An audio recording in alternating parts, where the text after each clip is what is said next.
내가 대답하되 주님 누구시니까? 내가 이르되 주님 무엇을 하리이까?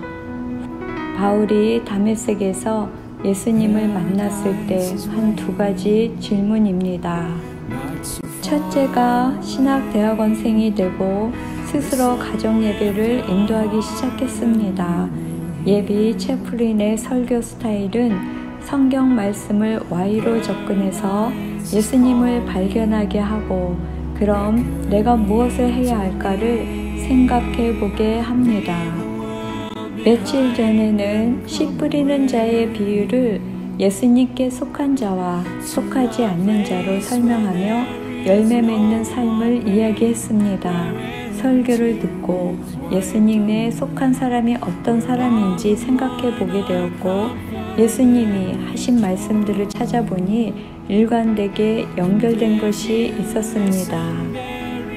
예수님은 포도나무 가지처럼 우리가 예수님 안에 붙어 있고 그 사람 안에 씨앗처럼 예수님의 말씀이 심어진 자가 예수님에게 속한 자라고 하셨습니다. 병중에 어찌 그렇게 평안할 수 있냐고 물어보면 평안의 비밀인 복음을 전하곤 했습니다. 그런데 안타깝게도 복음의 씨앗이 생각보다 잘 심어지지 않습니다.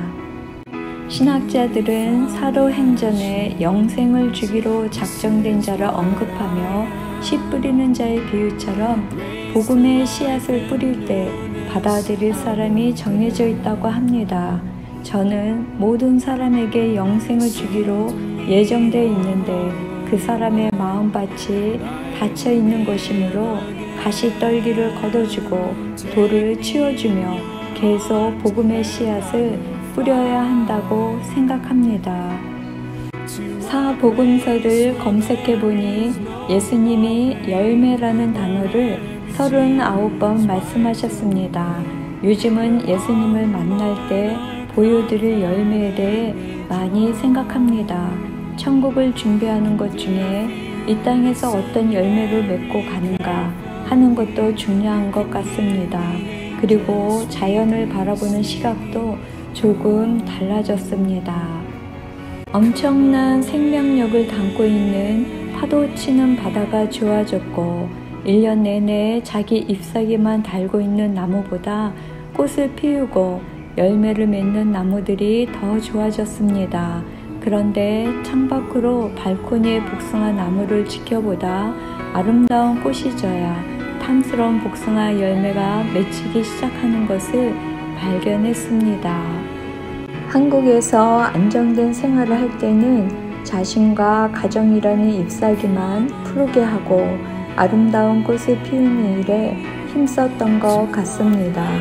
미국에 와서 물질의 훈련 등 많은 어려움을 경험하며 주위에 어려운 사람, 구원이 필요한 영혼들이 보였고 나눔의 열매들을 맺을 수 있었던 것에 감사했습니다. 이제 아름다웠던 저의 꽃은 모두 지고 육체의 고난 가운데 남은 시간 유익한 영의 열매를 맺어가고 있습니다.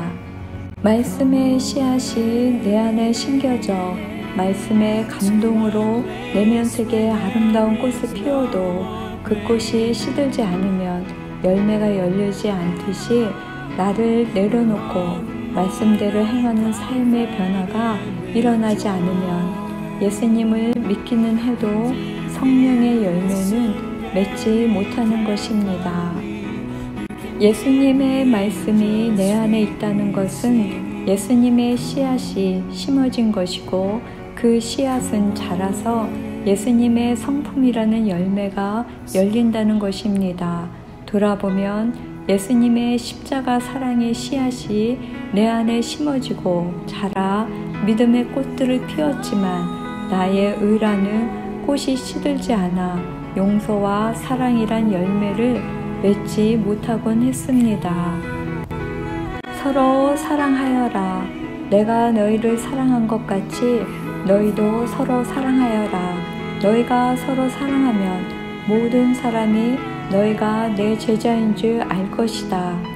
예수님의 씨앗이 내 안에 심어졌고 그동안 주님의 일로 행한 모든 수고에도 불구하고 용서와 사랑이라는 열매를 맺지 못해 예수님을 만났을 때 너는 나의 제자가 아니었구나, 내게 속한 자가 아니었구나 하실까봐 병에 걸리고 제일 먼저 한 일이 사람들을 찾아다니며 용서하고 용서받는 일이었습니다.